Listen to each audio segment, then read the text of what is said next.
हम सभी ने देखा कि गत कुछ दिनों में केंद्र सरकार के द्वारा कई बड़े राहत के निर्णय लिए गए, जिससे कि देश में कोई भी व्यक्ति लॉकडाउन की अवधि में भूखा ना रहे और किसी को किसी प्रकार का अहित ना हो। किंतु एमएसएमई सेक्टर, जो कि इस देश के जीडीपी में लगभग 30% का योगदान देता है और 12 करोड़ से ज़्यादा रोजगार का अवसर प्रदान करता है, हम अभी भी प्रतीक्षारत हैं कि किसी प्रकार का राहत एवं ग्रांट की घोषणा हो।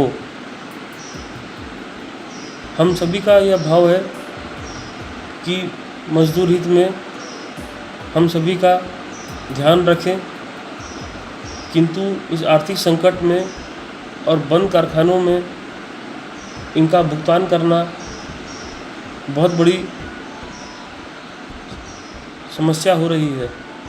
साथ ही में कारखानों का निश्चित लागत, जैसे कि बिजली का फिक्स कॉस्ट, सुरक्षा का खर्चा, बैंक का ब्याज देना भी एक बहुत बड़ा प्रश्न चिन्ह बन गया है। केंद्र सरकार एवं राज्य सरकार से हमारा अनुरोध है कि इन विषयों को गंभीरता से विचार करें और अति शीघ्र राहत पैकेज का घोषणा करें, ताकि हम इस संकट से बाहर आ पाए। ऐसे भी उद्योग विशेषज्ञों का मानना है कि यह मंदी अगले 6 महीना तक चलेगा। अतः हमारा आग्रह है कि एमएसएमई के हित में कुछ बड़े निर्णय लिए जाए, ताकि हम इस कोरोना वायरस और आर्थिक मंदी से जूझकर बाहर आ जाए और देश में अपना योगदान देने का कार्य को करते रहें। कोरोना वायरस की इस महामारी से पूरा विश्व संकट के दौर से गुजर रहा है। एमएसएमई सेक्टर एवं उससे जुड़े रोजाना काम करने वाले मजदूर सभी की स्थिति काफ़ी दयनीय हो गई है।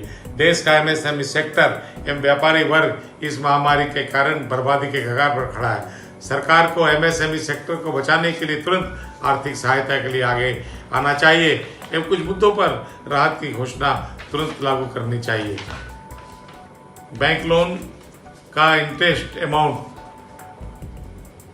की माफ़ी, कर्मचारियों के वेतन पर कम से कम 50% सरकार वहन करे, बिजली का बिल का फिक्स चार्ज माफ़ करे, रेल द्वारा माल ढुलाई के भाड़े में रिबेट मिलनी चाहिए, बड़ी कंपनियों द्वारा आयातित सामान जो अन्य देशों से आते हैं उसके ऊपर में सरकार को बैन करना चाहिए और उसकी खरीद एमएसएमई सेक्टर से की जाए, ताकि मेड इन इंडिया को बढ़ावा मिल सके। डायरेक्ट एवं इनडायरेक्ट टैक्स में छूट मिलनी चाहिए। ये बहुत से मुद्दे हैं जो एमएसएमई सेक्टर के ऊपर में अगर सरकार प्रभावी कदम उठाती है तो इस सेक्टर की जान बच सकती है, अन्यथा ये सेक्टर बर्बाद हो जाएगा।